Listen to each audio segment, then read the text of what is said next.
မင်္ဂလာပါရှင်ဒီနေ့မှာတော့မျိုးပြရဲ့မွန်းတက်တဲ့လူနေမှုဘဝတွေကနေခက်ကခဏအပန်းဖြေသွားကြရအောင်ခုတွားနေကြကတော့ပဲခူးတိုင်းထဲမှာရှိတဲ့တဘာဝအလားတရားတွေပြည့်နေရဲ့မိုးရွာညင်းအင်းကိုပဲဖြစ်ပါတယ်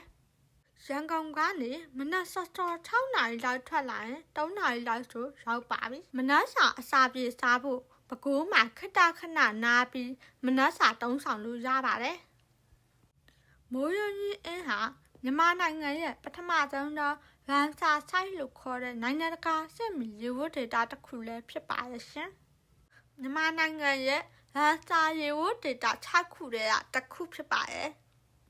မိုးရွာညင်းအင်းရဲ့အသက်ကတော့ဆက်လီစီးပြီးငှက်ကလေးတွေကြည့်လို့ရတာပဲဖြစ်ပါတယ်အောက်တိုဘာကနေမတ်လအတွင်းဆိုရင်ကမ္ဘာအေးပိုင်းဒေတာကနေလာတဲ့ဆောင်းခုံငမျိုးစိတ်ပေါင်းများစွာကိုတွေ့ရတတ်ပါရဲ့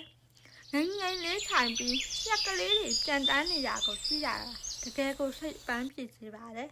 နိုင်ငံတကာမှာအရှေ့အာရှဩစတြေးလျဆောင်းခုံငများပြန်တန်းရာလမ်းကြောင်းမှာပူပေါင်းပါဝင်ဆောင်ရွက်လျက်ရှိကြောင်းလည်းသိရပါတယ်မိုးရွာညင်းအင်းမှာတွေ့ရနိုင်တဲ့တတဝါမျိုးစိတ်တွေကတော့နိုးတိုက်တတဝါ120မျိုးကုန်းနေရင်းနေနဲ့သွားတတဝါ28မျိုးအင်းဆက်33မျိုးဆန်းခုံင59မျိုးထာနေင89မျိုးငါး44မျိုးနဲ့ရင်းနေပင်မှာ84မျိုးကိုတွေ့ရနိုင်ပါတယ်ရှင်ဘိုက်စာလာရင်တော့ဒီက WhatsApp မှာပဲလက်ဆက်တဲ့ data စာတွေကိုမှားစားလို့ရပါတယ်။ရေပြင်ကြီးကိုကြည့်ရင်စားရတာဆိုတော့ပုံမြိန်တာပေါ့။ကဲတငယ်ချင်းတို့ရေရန်ကုန်ကနေနေစင်းမြန်ခရီးတို့လေးတွားကျင်တယ်။တဘာဝတရားကိုခံစားကျင်တယ်ဆိုရင်တော့စန်းခုညတ်တို့ပြောဆန်ရမိုးရွာညင်းအင်းကိုတွားဖို့လုံးဝမမေ့ပါနဲ့နော်။